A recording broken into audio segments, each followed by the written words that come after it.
Nós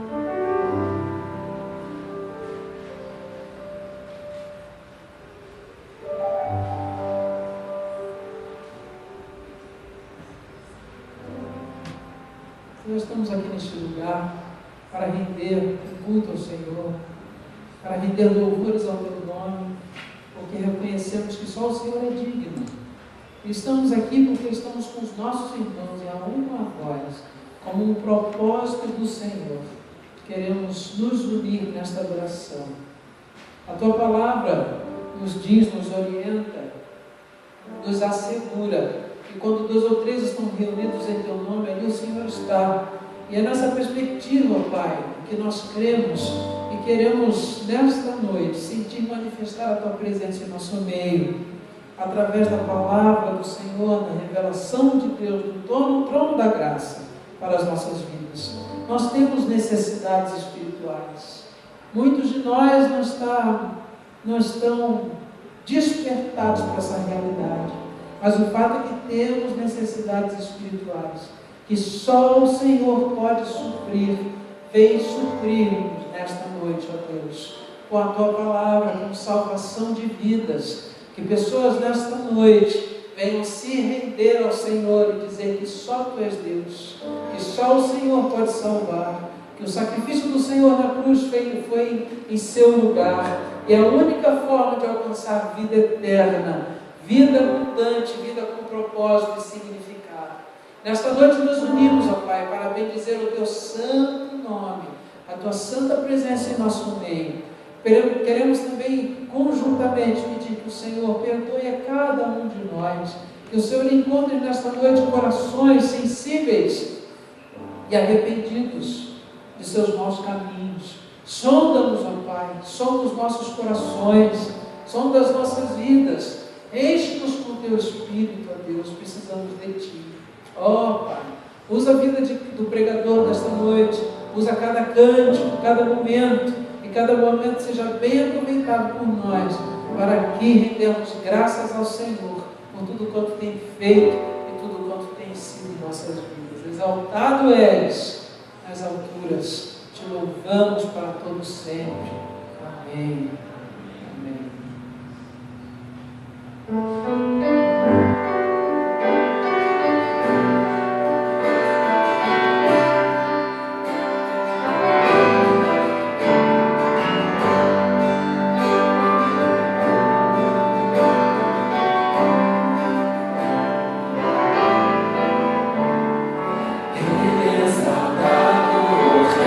Exaltado nos céus.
Tem gente que acha que não foi Deus quem criou o casamento. A princípio pareceu-lhes que não foi conveniente unir dois seres, de fato tão diferentes, mas como cristãos e que temos boa memória, sabemos muito bem como surgiu essa história. Adão estava ocupado, trabalhando com capricho, se esforçando o dia inteiro, pensando em nome de bicho, era tigre, porco, tatu, macaco, alce, leão.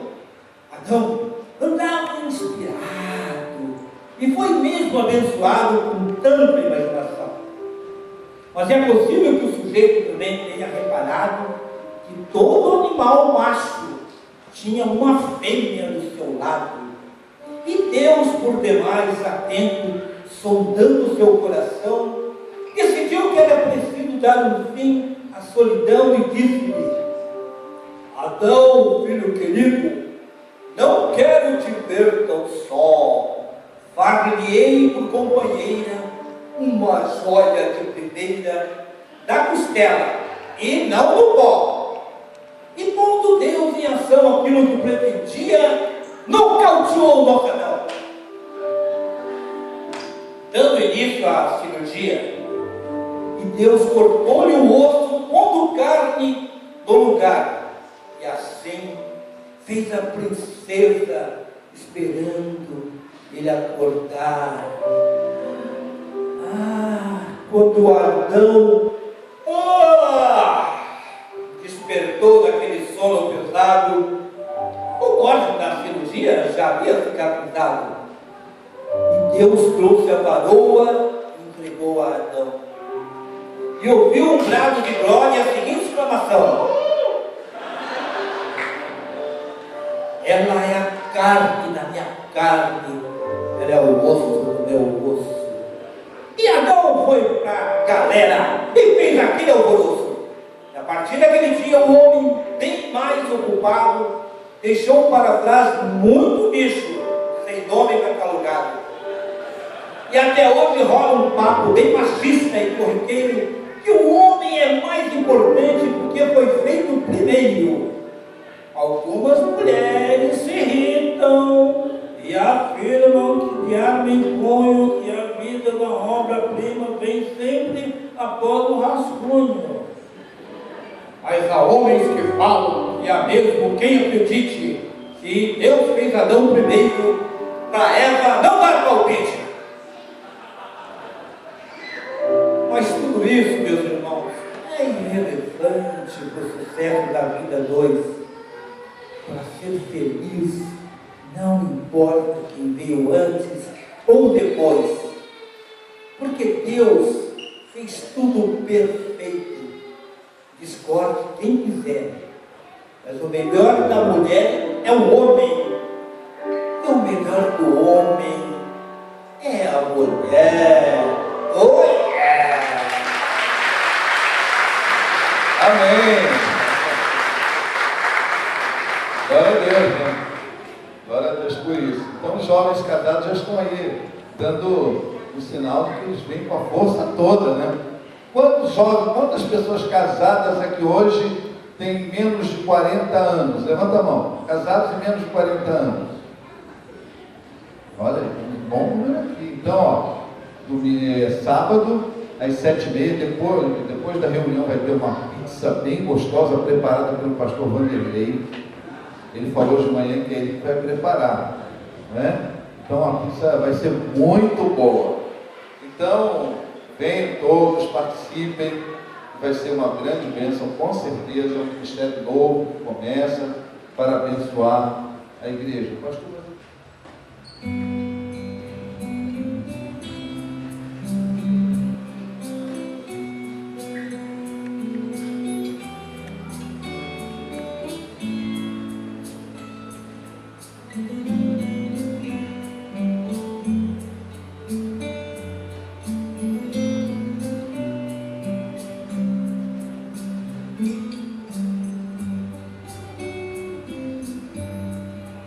Espírito Santo,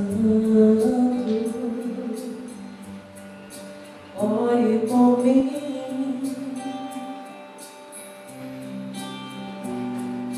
Leve para Deus tudo aquilo que eu preciso. Espírito Santo, use as palavras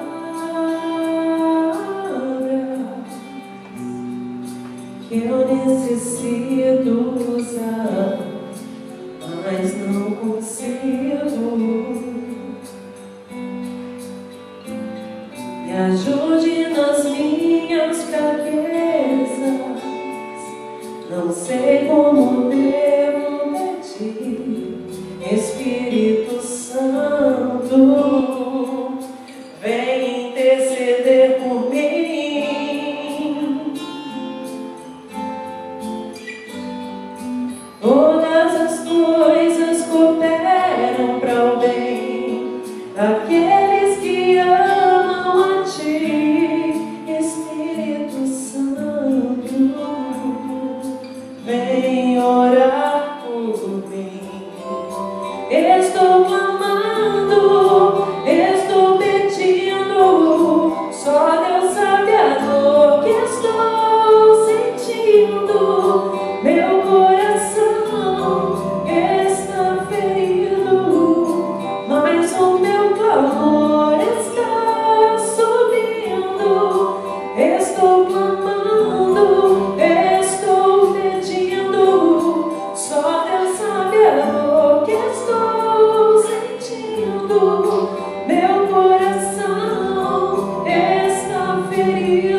Todas as coisas cooperam para o bem daqueles que amam a Ti, Espírito Santo.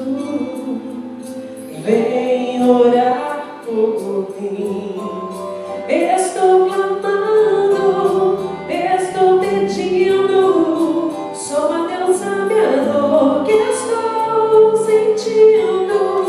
Meu coração está ferido, mas o meu clamor está subindo.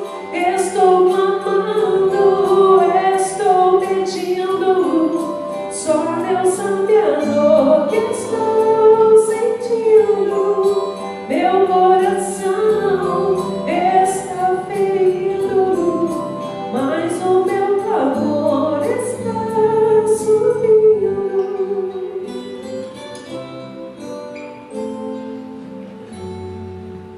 Deus, nosso Pai, louvamos-te, Senhor, por tudo que o Senhor tem feito nesta noite aqui entre nós.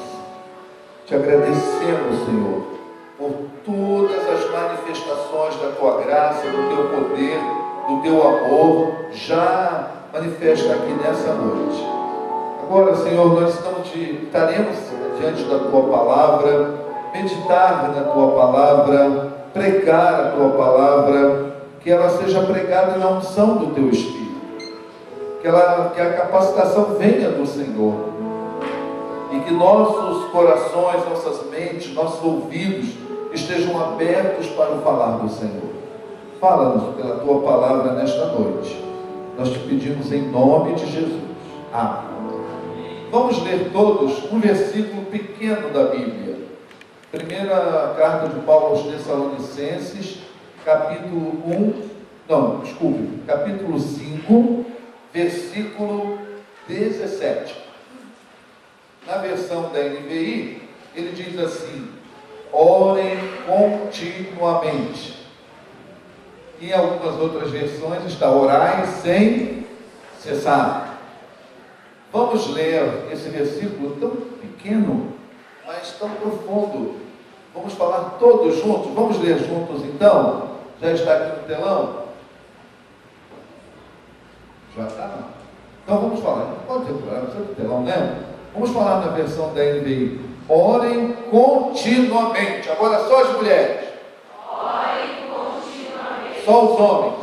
Orem continuamente. Só os jovens casados.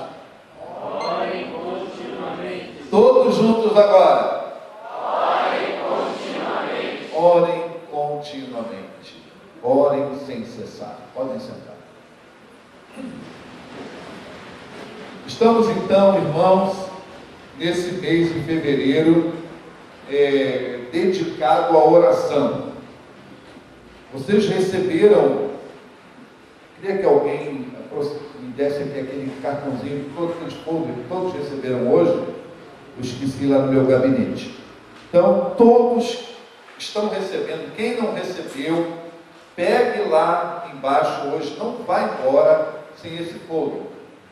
Esse material aqui, ele vai falar o que nós devemos enfatizar cada semana desse mês. Então, a primeira semana, a ênfase vai ser a igreja. Então, há aqui uma série de pedidos de orações sobre a igreja.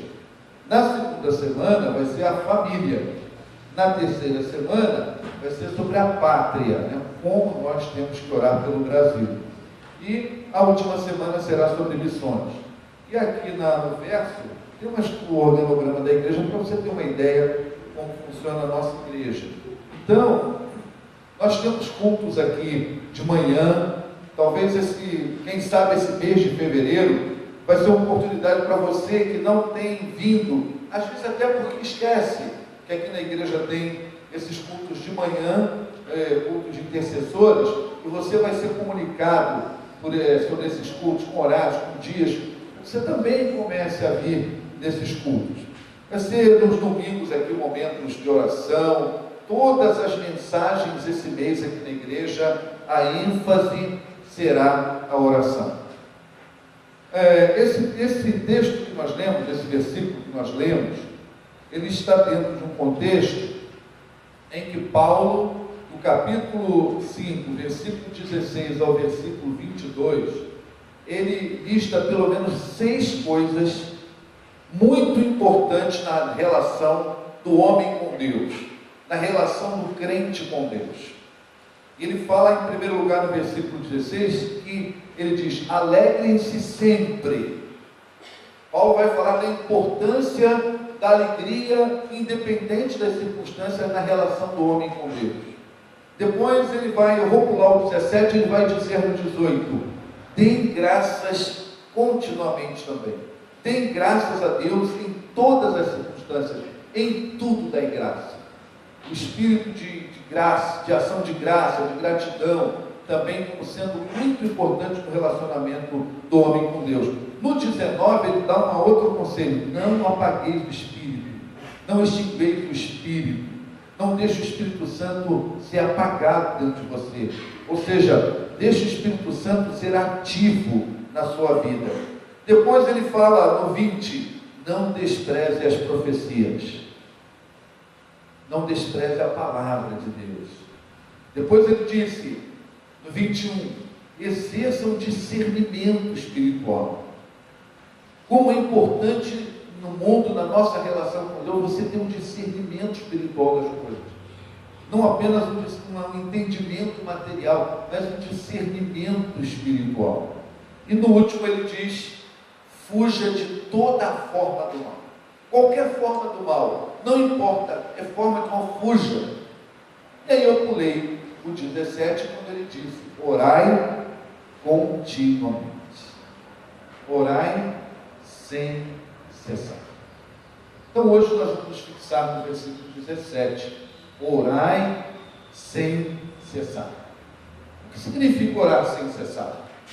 Como é que eu posso orar sem cessar? Hoje o meu irmão Davi mostrou um aspecto, né? Mas existem outros. Então, eu orar sem cessar, eu vou passar o dia inteiro orando, vou passar o dia inteiro ajoelhado orando, vou passar o dia inteiro de olhos fechados orando. Como é que é esse negócio? Orar sem cessar, ou seja, manter um espírito de oração, manter uma conexão com Deus. Eu posso estar lá no meu trabalho, trabalhando na minha atividade profissional, mas mesmo trabalhando naquela atividade, manter-me conectado com Deus. Então, orar sem cessar é manter-se conectado com Deus. Por exemplo, você passa lá no seu ambiente de trabalho, o tempo todo conectado com seus colegas de trabalho. Você não deixa de trabalhar, você não deixa de fazer a sua atividade, mas você está o tempo todo conectado com eles. É exatamente isso, é estar sempre conectado com Deus. Independente de onde estou e o que eu estou fazendo, eu estou conectado com Deus. Ô Israel, está aí? Está, Israel, né? Dodô está aí? Tá. Qual é a forma que você mais se mantém conectado com seus amigos? Qual é a melhor forma que você mantém conectado hoje com o maior número de pessoas? WhatsApp? Então você está lá, você está fazendo o seu trabalho, mas de repente lá o WhatsApp faz o quê? Dá uma? Então, é isso mesmo. Aí ele está conectado, o que ele faz? Ele vai lá, olha ou não olha, mas ele está conectado, ele sabe que ele pode a qualquer momento lá. Esse orar sem cessar é exatamente isso. É você estar o tempo todo conectado com Deus. A qualquer momento você fala com Deus e a qualquer momento Deus fala com você, porque você está conectado com Ele. Isso é orar sem cessar. Então, tempo conectado com Ele. Não é? Ou seja, naturalmente, para a juventude principalmente, e claro, tem as exceções como eu, não sou jovem, mas estão sempre conectados, que é natural. É natural que você está trabalhando e está lá aquelas marcações lá no Facebook que um monte de gente está conectada, e você está ali trabalhando naturalmente, e a qualquer momento elas falam com você ou você com ela. Exatamente tem a ver com isso. A oração passa a ser algo natural. A oração passa a ser algo que flui naturalmente na vida. A oração, ela passa a ser um estilo de vida. Oração, grave bem isso. Oração não é atividade religiosa. Oração é um estilo de vida. Orar sem cessar. A oração é um estilo de vida, ou seja, você está ali conectado. Ou seja, para nós, jovens ou não, e que usam, por exemplo, a ilustração que estou usando aqui na internet, é natural para você estar ali conectado com aquelas pessoas. Isso não impede seu trabalho, isso não impede suas atividades, porque é natural, naturalmente isso. Então, orar sem cessar, orar continuamente, significa assim, a oração é algo natural. A oração é algo natural na minha vida. A oração é em qualquer tempo, é em qualquer lugar.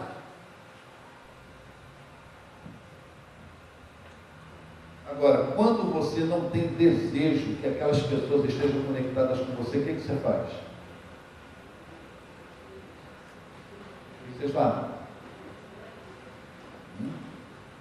Então, o segredo, tanto na tecnologia quanto na oração, para que você esteja conectado, é você ter desejo de estar conectado com Deus. Tem que ter o desejo. Tem que estar conectado. Desejo de estar conectado. Se você tem desejo de estar conectado com Deus, naturalmente você vai ter uma vida tal que você vai orar sem cessar. Vai orar continuamente. A oração vai ser um estilo de vida. E a oração, presta bem atenção, a oração é o que faz a diferença na vida de um crente, na vida de uma igreja, na vida de uma família, na vida de uma nação, na vida de uma pátria, é a oração. Porque é a oração que faz o sobrenatural de Deus se manifestar. Quando a oração não está impregnada na vida dos crentes, impregnada na vida da igreja, a igreja funciona como uma empresa, ela funciona como uma instituição beneficente, ela funciona como uma estrutura bonitinha, bem planejadinha. Aquele pastor é um bom gerente, está organizando tudo direitinho. Aqueles irmãos lá da igreja que estão organizando a comissão de coordenação, são tudo bem inteligentes, bem planejados, tudo bonitinho. Mas se não tem oração, isso aí não é nada mais que isso. É só uma coisa bem estruturada, é só uma boa organização, é só uma coisa bem gerenciada, nada mais do que isso. Isso não é suficiente para nós. Isso não é suficiente para Deus. Então a oração faz a diferença. A oração faz a diferença na vida de uma igreja. Eu me lembro de um pastor lá no Rio, de uma igreja lá no Rio. Tinha uma área, essa área, ela pertencia, uma área enorme, uma área grande. E essa área pertencia a uma fábrica muito conhecida desses pães de forma. Uma fábrica, uma área muito grande. E aí ele falou assim, nós vamos comprar essa área, essa fábrica. Vocês têm dinheiro? Não. O que vocês têm? Nós temos uma igreja que ora. Nós vamos começar a orar. Nós vamos começar a pedir a Deus. Nós vamos comprar. E começaram a orar, começaram a clamar. Hoje aquela igreja está ali naquela propriedade que ninguém jamais poderia imaginar que aquela igreja poderia comprar. Mas o que aconteceu? Enquanto eles estavam pensando só matematicamente, enquanto eles pensavam só economicamente, enquanto pensavam só racionalmente, a gente tem que ter muito cuidado com isso na igreja. Às vezes na igreja, a gente só fica pensando racionalmente. E a gente fica pensando racionalmente e a gente bota Deus, os propósitos de Deus, no tamanho da nossa cabeça. E aí não acontece nada de sobrenatural na igreja. Só acontece o racional. A igreja compra só o que o dinheiro dela pode. A igreja conquista só o que a cabeça dos seus membros cabe. Mas quando a igreja é composta de pessoas que oram sem cessar, que fazem da oração um estilo de vida, que acreditam que o sobrenatural de Deus se manifesta, que acreditam no Deus rico e poderoso, as coisas são diferentes. Então a oração, ela faz toda a diferença. E interessante é que durante muito tempo a ciência que questionava a oração, a ciência que questionava essa coisa sobrenatural de Deus, isso mudou.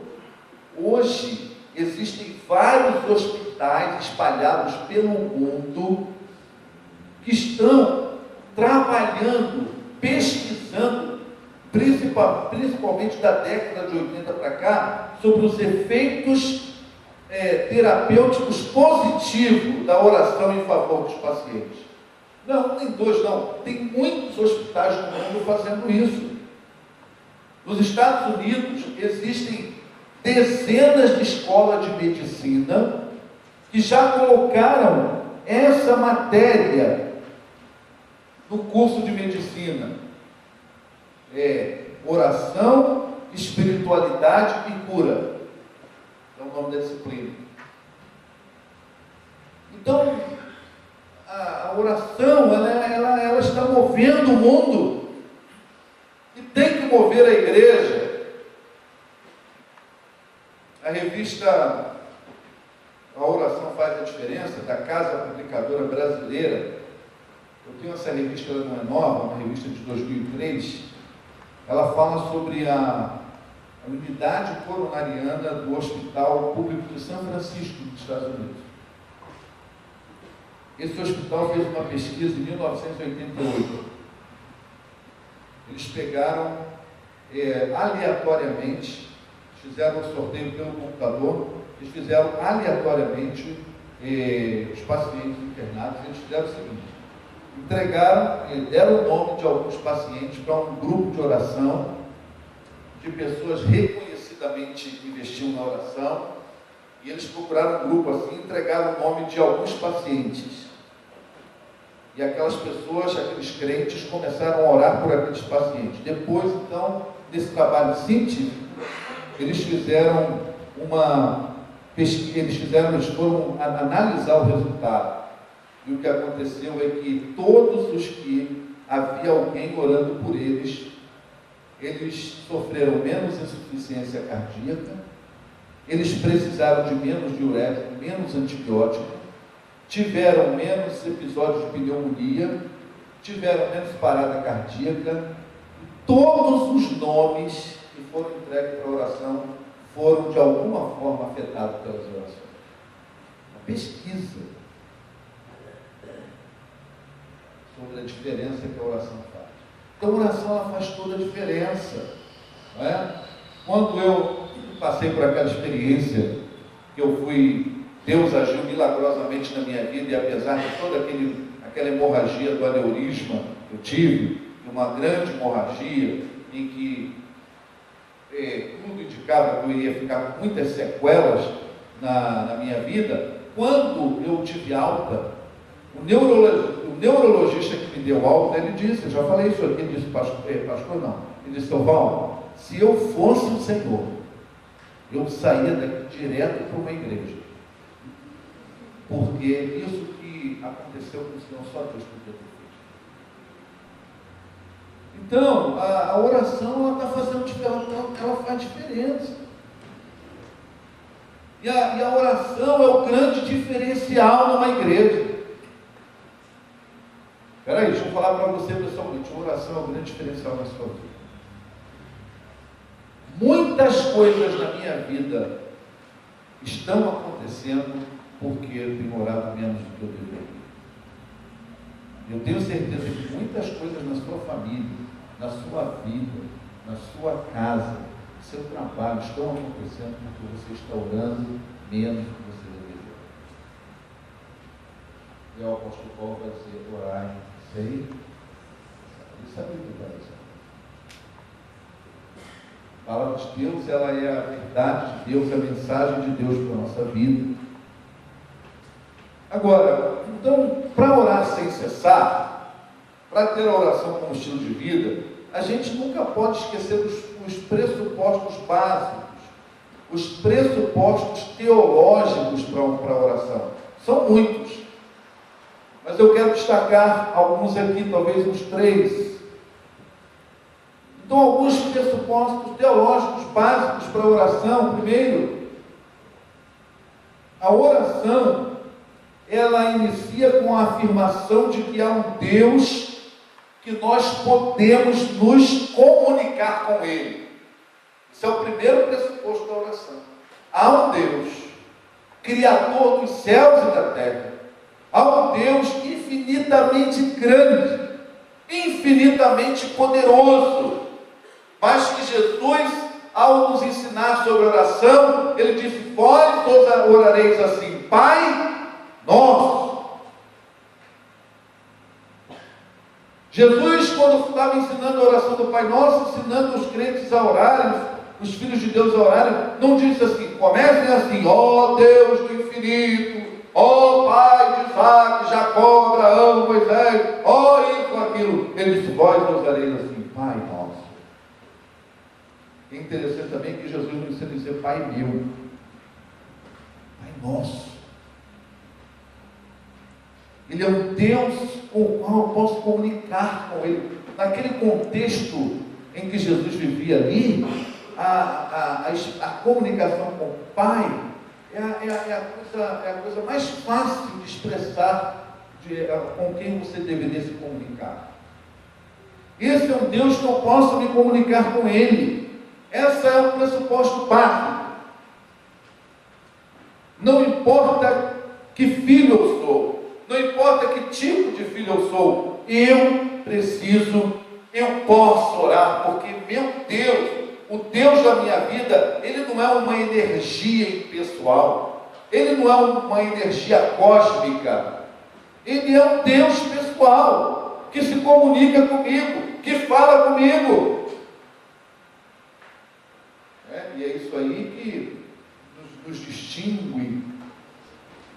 É isso aí que, como cristão, nos distingue, por exemplo, das religiões orientais, da meditação oriental. Ela busca a integração com a consciência cósmica, enquanto o cristão conversa com Deus pessoal. O Deus se comunica com Ele, podemos falar com Ele. O pastor Ronaldo Rutter, que foi nosso missionário na África há muitos anos, ele publicou um livro chamado Doutrina Bíblica da Oração. Quando ele fala sobre essa coisa tão maravilhosa de ter um Deus que a gente pode se comunicar com Ele, ele cita o exemplo de Enoque. Enoque, diz a Bíblia, andou com Deus. Enoque andava com Deus, podia se comunicar com Ele, conversar com Ele. Orar continuamente é andar com Deus. Orar sem cessar é conversar com Ele, é planejar as coisas com Ele, é sonhar junto com Ele, é alegrar-se junto com Ele, é chorar junto com Ele, é apresentar a Ele os planos para ver se Ele concorda com a gente. Isso é orar sem cessar. Então é comunhão com Ele. Como eu falei, estar conectado com Ele é relacionar-se com Ele. Então, o primeiro pressuposto básico para a oração é, além da graça, claro, que eu estou falando aqui na graça, na misericórdia, no amor de Deus, porque esses são os pressupostos.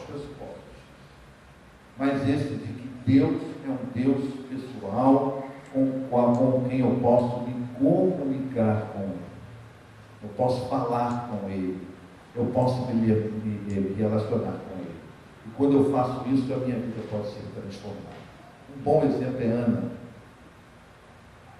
Ana, durante muito tempo, ela ia com seu marido, iam lá no templo, participavam das atividades religiosas. Normalmente ela saía da sua terra, ia lá, e ano, sofrendo. Mas a palavra de Deus diz que teve um dia, ela diz lá em 1 Samuel 1:10, que Ana resolveu orar. Ela resolveu conversar. Toda aquela amargura, toda aquela tristeza que ela guardou durante tanto tempo, todo aquele sofrimento que ela guardou tanto tempo, quando é que a diferença na vida dela começou a acontecer? A diferença começou a acontecer exatamente quando ela resolveu fazer o quê? Quando ela resolveu orar. Quando ela resolveu abrir o coração para Deus. Quando ela resolveu conversar com o Senhor. Diz o texto bíblico que quando ela foi orar com o Senhor, no capítulo 1, versículo 10, diz que aconteceu o seguinte: e com a alma amargurada, chorou muito e orou ao Senhor. Orou ao Senhor. Naquele dia ela resolveu conversar com Deus. No versículo 18 disse, o mesmo capítulo, então depois Ana seguiu o seu caminho, comeu e seu rosto já não estava mais abatido. A oração mudou a vida de Ana. A oração revigorou a alma de Ana. A oração, essa comunicação com o Pai, ela transforma a nossa vida. O segundo pressuposto que a gente precisa entender sobre a oração é que há um Deus, quando nós nos comunicamos com esse Deus, nós nos comunicamos com Deus Trino. Nós nos comunicamos com a Santíssima Trindade. As três manifestações da pessoa de Deus nos ajudam. Em Romanos 8, o que diz a palavra de Deus em 6? Que o Espírito Santo, o que ele faz por nós? Roga com gemidos inexprimíveis e ele aperfeiçoa diante de Deus as nossas orações. É que eu dissesse assim, ó, esse Valdo aí não está pedindo legal não, viu, pai? Mas eu vou aperfeiçoar o pedido dele. Eu vou melhorar esse pedido dele, vou apresentar diante do Senhor. É mais ou menos isso. Jesus é o mediador. A Bíblia diz que Jesus é o nosso advogado e ele advoga diante do Pai. E o Pai que faz? O Pai libera o poder. A todo mundo. A Trindade da vida. Um outro pressuposto básico para a oração é que Deus é esse Deus grandioso, infinito, poderoso, Criador dos céus e da terra. Ele é transcendente, mas ele é imanente. Ele é o Deus grande, Criador, mas ele é próximo, ele é perto.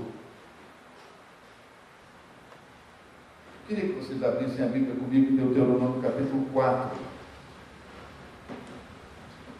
Se a multimídia puder colocar lá para mim, Deuteronômio capítulo 4, versículo 7. Vou falar bem devagarinho para ajudar a multimídia. 4, versículo 7. Pois que grande nação tem um Deus tão próximo como o Senhor nosso Deus, sempre que o invocar. Grande nação tem um Deus tão próximo como o nosso quando nós o invocamos. Ele é próximo, ele está próximo de nós. Ele é aquele Deus que nos ouve. No Salmo capítulo 6, eu vou lá também, você vai comigo, você vai caminhar comigo, pega a sua Bíblia, digita aí, ou passa a folha, não é? Dependendo do caso em que você está, abre comigo lá no Salmo 6 e vamos ler juntos, vamos ler juntos. Salmo capítulo 6, versículo 9. Salmos capítulo 6, versículo 8 e 9. Vamos falar juntos? Pode falar? Afastem-se de mim, todos vocês que praticam o mal, porque o Senhor ouviu o meu choro, está perto. Geralmente, quando nós choramos, nós não choramos muito alto, não é verdade? Com raras exceções, quando nós choramos alto ou baixo? Hein? Baixo.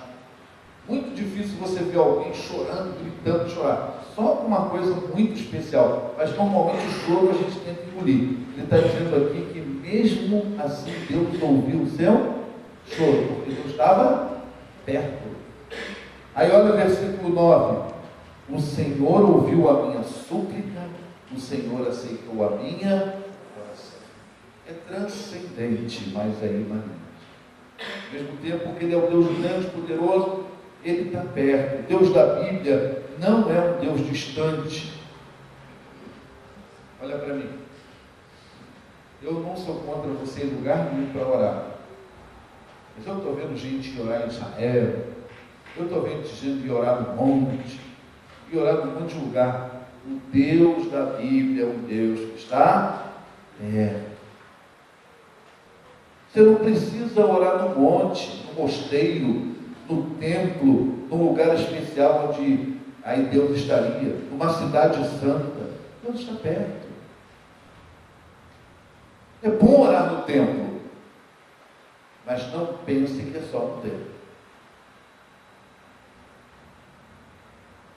Então, Deus é um Deus assim. Eu gosto de uma frase que agora eu não anotei o autor, mas ele sempre disse assim, que nós temos que fazer a nossa parte, como se tudo dependesse de nós, mas ore como tudo dependesse de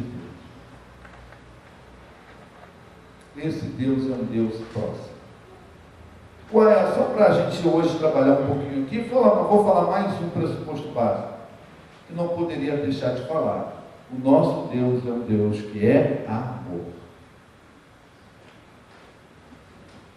Ele é graça, ele é misericórdia. Né? Ele foi aquele Deus que mandou o seu próprio Filho para morrer em nosso lugar.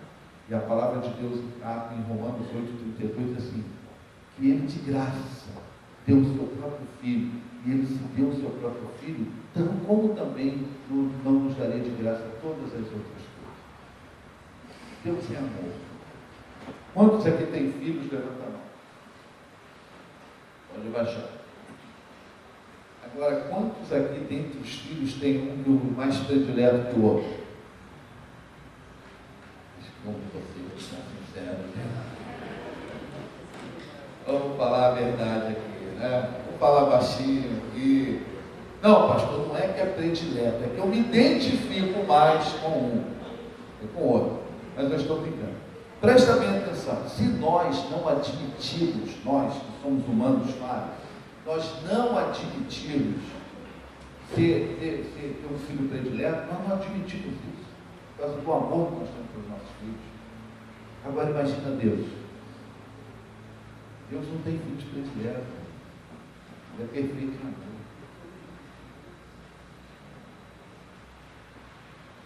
amor. Eu queria ter a vida poderosa de oração igual a irmão fulano. Você só tem que você não quer. O pai é o mesmo. E ele não tem predileção por ela. Pastor, eu queria ter uma vida, orar, eu queria orar tantas vezes, gastar tanto tempo por causa daquele irmão fulano. Mas não tem que você não quer. O pai é o mesmo. E ele vai ouvir aquela irmã que você está se espelhando nela, igualzinho igual você. Ele não tem filhos prediletos. Ele não tem filhos prediletos. Agora, os filhos, sim. Os filhos é que uns agem de um jeito com o pai, e outros agem de outro. Aí esses que agem de outro acabam se beneficiando mais do pai. Mas ele é amor, ele é bondade, ele é misericórdia, ele é graça. 4 pressupostos básicos para a oração. 4 pressupostos básicos. Deus, ele é um Deus que se comunica conosco. Ele tem uma relação pessoal conosco. Esse é um pressuposto básico. Deus, todas as 3 manifestações de Deus, Pai, Filho e Espírito Santo, se envolvem conosco. se envolvem de tal maneira que um intercede, outro aperfeiçoa nossas orações, outro libera o poder. É toda uma trindade atuando. Um outro pressuposto básico é que Deus é transcendente, mas Ele é imanente. Ele está longe de um jeito, como Criador, como sustentador, mas na prática Ele está perto, Ele está junto. Ele é amor, Ele é graça, Ele é misericórdia. Com esse pressuposto básico, vamos falar mais 1h30 agora sobre algumas aplicações práticas, rapidinho, sobre o valor da oração. Eu tenho esses pressupostos básicos, não tenho? Então eu posso pensar um pouquinho agora sobre o valor da oração. Eu vou pensar um pouquinho com vocês, vou acompanhando a hora, na hora certa eu paro. Orem continuamente, porque a oração é o melhor meio de vencer uma das piores características do ser humano, a autossuficiência.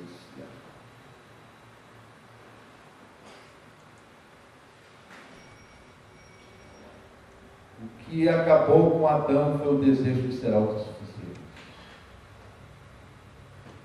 O que fez com que o pecado arrebentasse com ele e com a humanidade é o desejo da autossuficiência.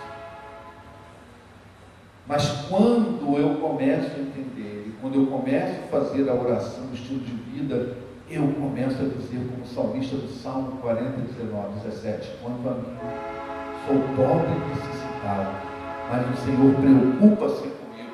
Tu és o meu socorro e o meu libertador, meu Deus, não te deu. Quando a gente entende a importância dessa vida com Deus, dessa oração, nós vamos dizer como Davi, como o salmista, quanto a mim, sou pobre e necessitado, preciso do Senhor, preciso totalmente do Senhor, sou dependente do Senhor. A oração, ela tem esse poder de arrebentar com a nossa autossuficiência. E a oração, então, elimina isso.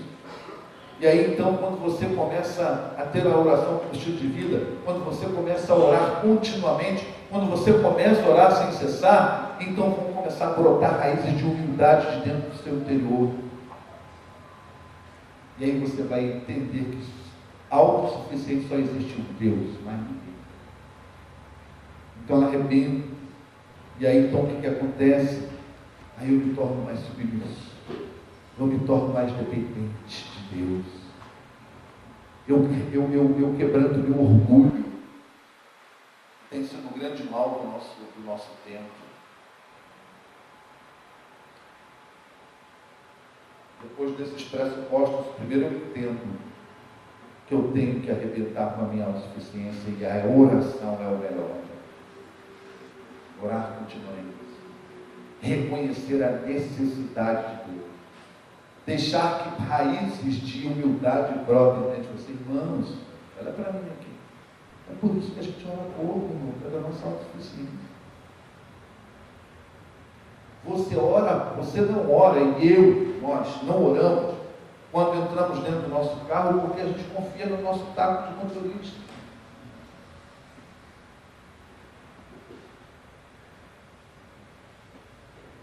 Você e eu, muitas vezes, não oramos para tomar uma decisão, porque a gente confia na nossa inteligência. Eu que falo o suficiente, eu não preciso da ajuda de Deus para fazer isso.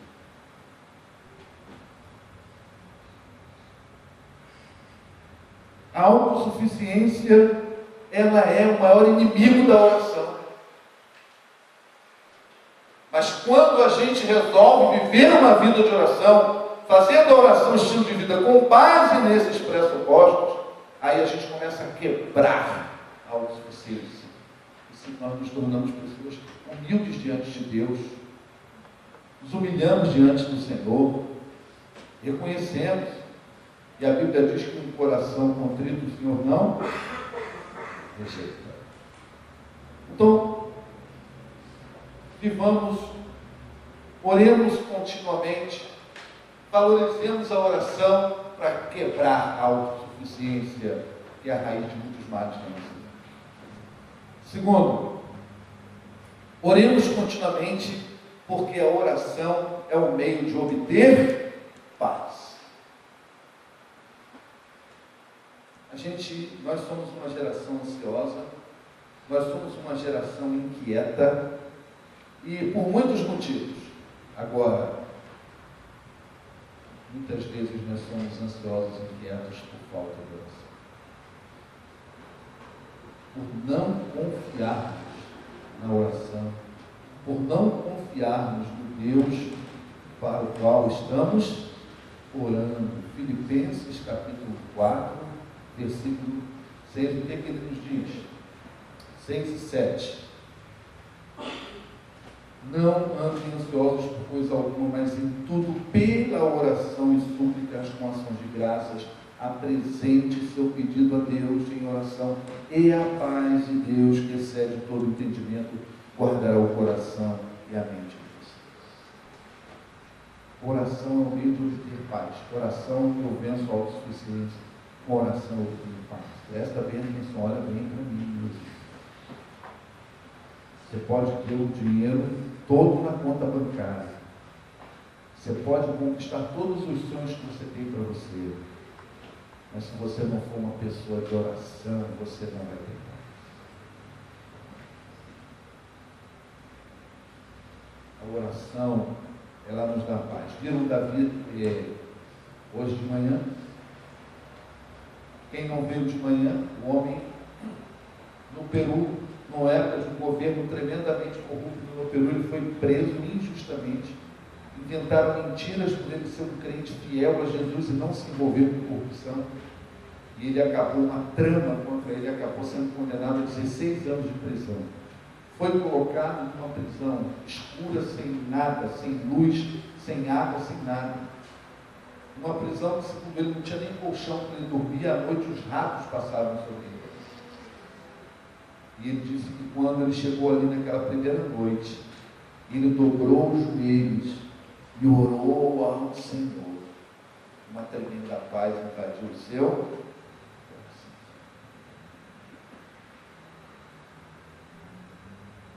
Você lembra daquele hino?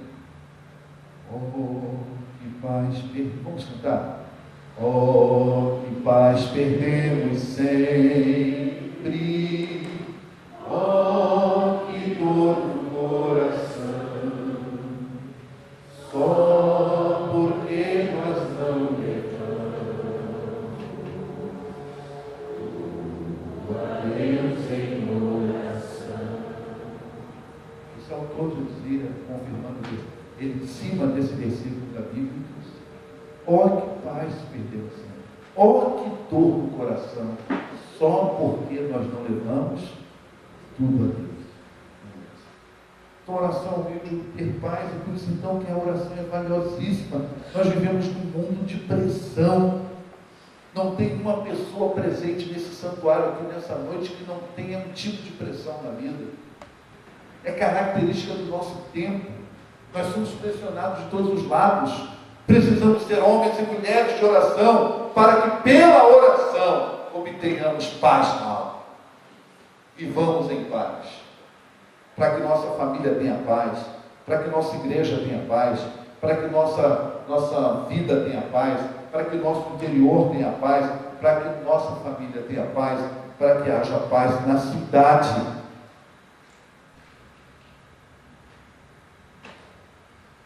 Outro que eu quero dizer é que devemos orar continuamente, porque a oração é o meio de encontrarmos capacidade para enfrentar as adversidades da vida. As adversidades vêm num momento que nós não sabemos. As adversidades muitas vezes são inesperadas. Às vezes a vida está caminhando normalmente, todo mundo bem, todo mundo alegre, todo mundo feliz, e aí rompe uma adversidade na vida. Você lembra daquela frase que eu sempre digo aqui? A vida vai fazer em você o que ela encontrar em você. Uma adversidade na vida vai fazer o que comigo? Vai fazer o que com você?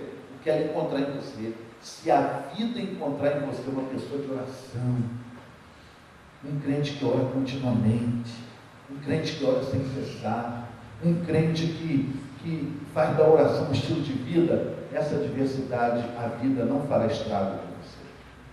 Não vai te destruir, não vai te desmoronar, não vai te jogar no chão. Por quê?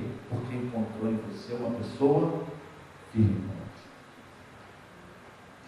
Então, o segundo meio, o terceiro, a importância da oração. A oração nos dá condições de enfrentar as adversidades, nos capacita. O salmista, no capítulo 50, versículo 15, diz assim: clame a mim no dia da angústia, e eu o livrarei, e você me honrará.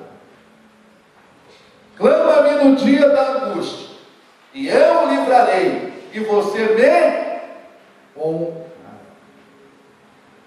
e glorificará. O salmista disse: na minha angústia invoquei ao Senhor e gritei por socorro. Desde os confins da terra clamo por ti no abatimento do meu coração. Salmo 62. Em meio à tribulação invoquei o nome do Senhor e Ele me deu alívio. Salmo 118, 5.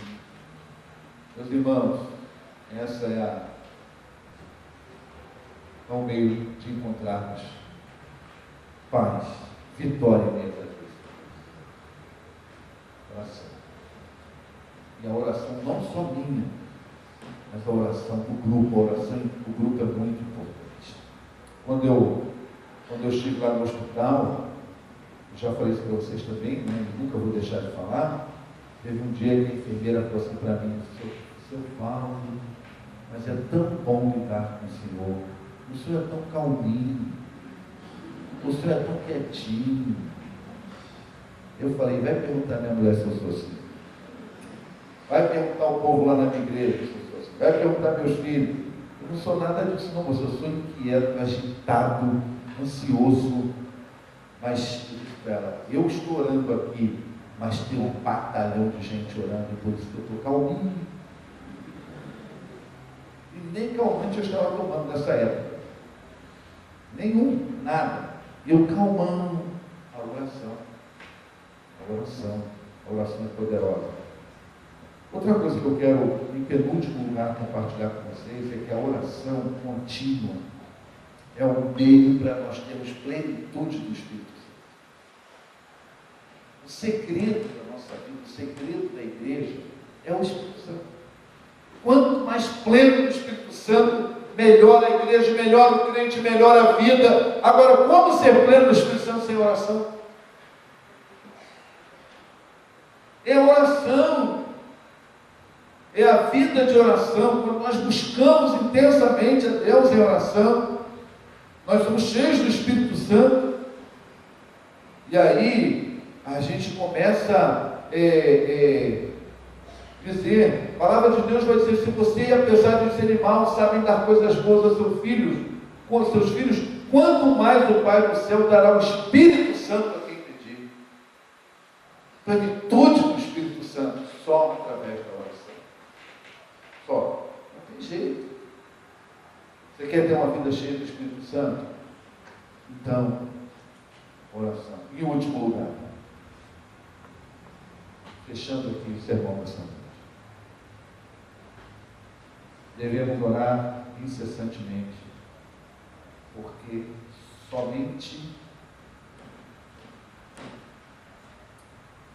deixa eu melhorar a minha frase, devemos orar continuamente, incessantemente, porque a oração é o principal meio para vencer o Satanás. Nós vivemos numa batalha espiritual. Nós vivemos numa batalha espiritual e a oração é a melhor maneira de resistir e vencer o diabo. A Bíblia diz em Efésios 6,12 que a nossa luta não é contra a carne nem contra a sangue, mas contra as potestades do mal. Mas a mesma palavra de Deus diz: submetam-se a Deus, resistam ao diabo e ele fugirá de vós. como é que eu vou me submeter a Deus sem oração? Em outro texto de Lucas 22:46, a palavra diz: por que estão dormindo? Perguntou-os. Levantem-se e orem para que não caiam em tentação. Por que estão dormindo? E Jesus vai dizer na oração do Pai Nosso: não nos deixe cair em tentação, mas livra-nos do mal. Ele está dizendo que a oração vai ser uma arma poderosa para o mal não vencer nas nossas vidas. O mal não vencer. Por isso, meus irmãos, vamos aproveitar essa oportunidade. Vamos aproveitar essa oportunidade que Deus está nos dando de investirmos esse mês de tal modo numa vida de oração que ela vai fazer parte do estilo de vida. Nós vamos caminhar 2015 o ano todo com uma vida de oração bem melhor do que tivemos até. Se você está satisfeito com a sua vida de oração, deixa eu dar uma notícia para você. Eu vou ficar preocupado com você. Por melhor que seja a sua vida de oração, nunca esteja satisfeito com ela. Queira sempre mais. Você está satisfeito com a sua vida de oração? Você viu quanta coisa boa a oração pode nos otorgar. Se você tinha se esquecido um pouquinho daqueles pressupostos teológicos, se aproprie nessa noite. Porque são eles que vão dar sustentação para fazer com que você não desista de orar. E tudo isso que nós falamos aqui sobre o poder da oração. A oração é poderosa. E a oração, ela é poderosa e quando a gente então pensa nesse valor da oração, a oração é o meio de vencer a autossuficiência, é poderosa para isso. A oração também, ela é o meio de obter paz. Quanto mais eu orar, mais eu vou ter essa paz incompreensível à mente humana. Paz interior. Quanto mais eu orar, quanto mais eu tiver uma vida de oração, mais capacidade para enfrentar as adversidades da vida. Quanto mais eu tiver uma vida de oração, mais plenitude do Espírito Santo. Quanto mais eu orar, mais preparado estarei para vencer o diabo, para vencer a batalha espiritual. Qual é o grande desafio dessa noite? O grande desafio dessa noite é cada um aqui, hoje, sai daqui com a seguinte decisão: no que depender de mim, a minha igreja vai ser uma igreja poderosa. Eu vou orar daqui para frente muito mais. Eu não vou abrir mão do meu momento diário com Deus. Mas não é só o momento diário, é orar continuamente. Você está sempre conectado. Quando a gente está sempre conectado, mesmo que não tenha aquele momento lá que você não conseguiu reservar, você vai ter tantos momentos ao longo do dia, porque você está conectado.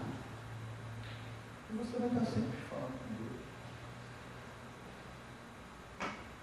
Que nós possamos topar esse desafio, aceitar esse desafio e termos um mês que vai ser um marco para um grande avivamento, para um grande despertamento espiritual na nossa vida. Deus nos abençoe. Amém? Vamos